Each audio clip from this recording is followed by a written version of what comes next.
first, the data looked wrong. Not interesting wrong. Not unexpected but plausible wrong. Just wrong.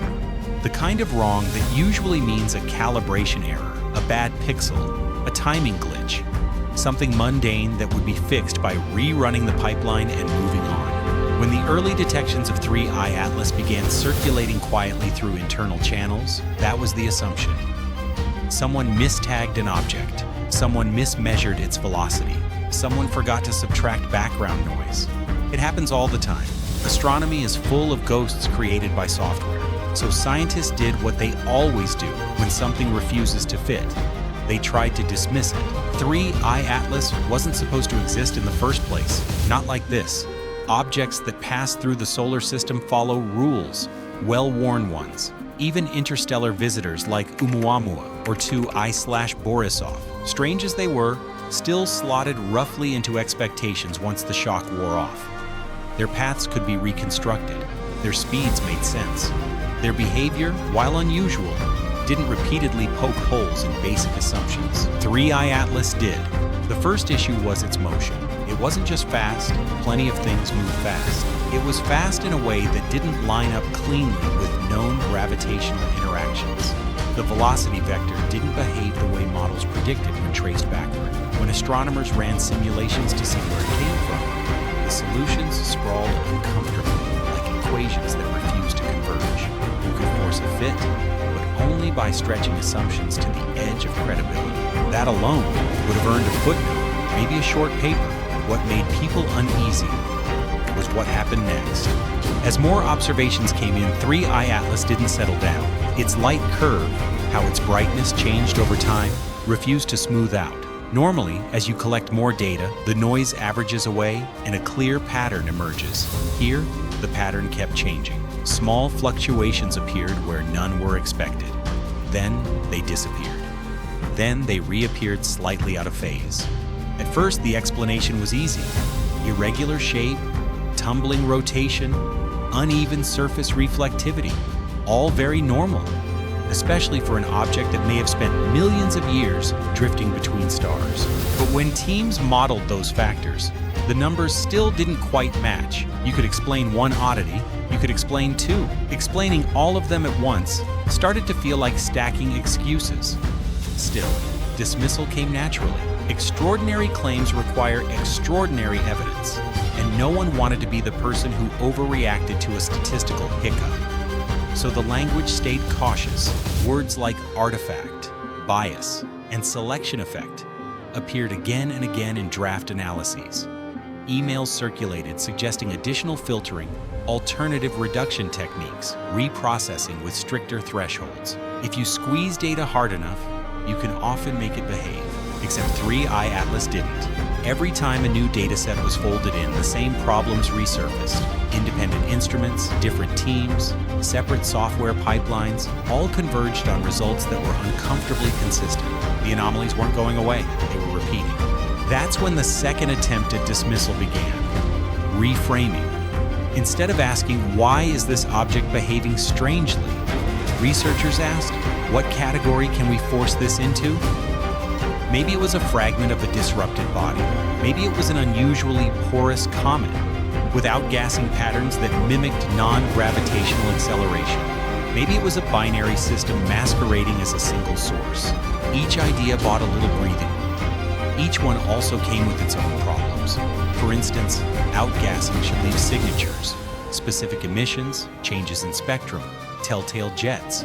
Observations hinted at activity, but not enough to fully account for the measured deviations. A binary explanation struggled to reconcile the timing of brightness variations. Fragmentation didn't line up with the object's apparent structural stability over time. None of these explanations were impossible. They were just unsatisfying. What really unsettled people wasn't any single inconsistency. It was the persistence.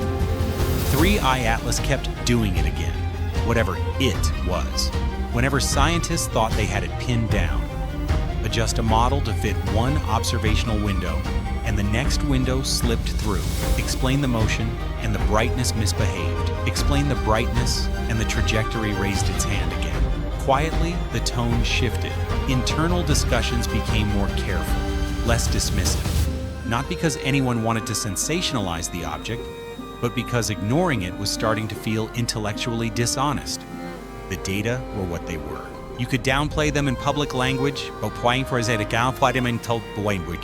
in private, people were paying attention. One astronomer described it as a low-grade irritation. Another called it that thing you don't like thinking about too much because it eats time. Time is precious in science. Chasing anomalies can wreck careers if they go nowhere. Most turn out to be boring in the end. The danger is mistaking boring for safe. As 3I Atlas continued its passage, additional measurements refined its size and shape constraints. It appeared elongated, perhaps dramatically so. That alone wasn't unprecedented, but combined with its rotational behavior, it suggested internal properties that were difficult to square with standard formation scenarios. If it formed in another stellar system, fine. But what kind of environment produces something like this, and how often? Frequency matters. One odd object can be waved away. 2 raises eyebrows. 3 starts to feel like a population. That's when comparisons began, cautiously at first. Not public ones, not the kind that make headlines, but quiet acknowledgments that 3I Atlas shared uncomfortable similarities with earlier interstellar visitors, while also refusing to be just a repeat performance. It wasn't a carbon copy.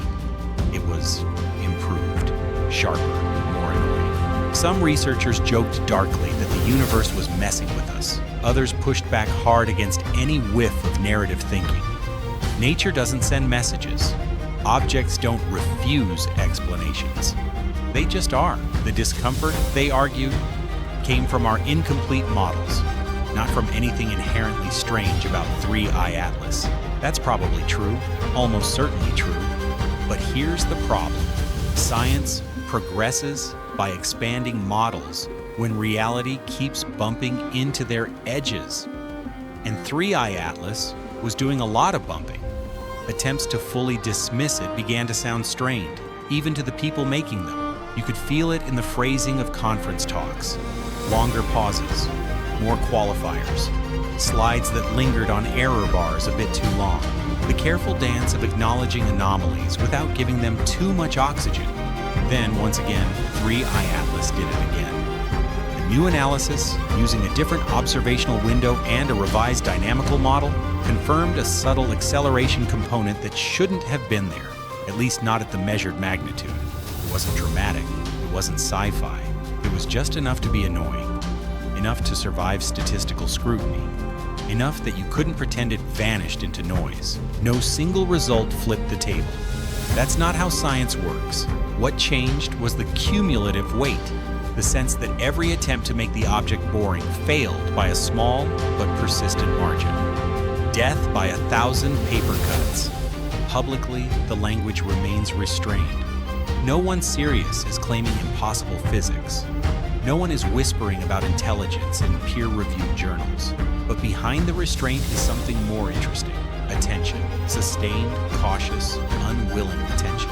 3I Atlas is now a benchmark, whether anyone likes it or not. A data point that future interstellar objects will be compared against. A reminder that the solar system is not a closed box, and that visitors from elsewhere may not arrive pre-labeled for our convenience. The real story isn't that scientists were wrong to dismiss it at first. Skepticism is the system working as intended. The story is that dismissal stopped working. Reality kept intruding. The object kept misbehaving just enough to demand better questions. Maybe in the end, 3I Atlas will be fully explained by physics we already understand, just applied in combinations we haven't explored deeply enough. That would be a win, not a disappointment. It would mean the universe is consistent, even if it's occasionally rude. But even if that happens, 3I Atlas will still matter, because it exposed how thin the line can be between known unknowns and things we thought we understood. It reminded researchers that the universe doesn't owe us simplicity, and that interstellar space may be delivering samples we're not quite ready to categorize. Scientists tried to dismiss it, because that's what you do when something doesn't fit. You test it. You stress it. You try to break it. 3I Atlas didn't break. Instead, it kept showing up in the data, quietly, stubbornly. Doing it again. Thanks for watching. If you enjoyed this journey through the cosmos, hit like, subscribe, and tap the bell. And when you're ready for your next space mystery, click the video right here.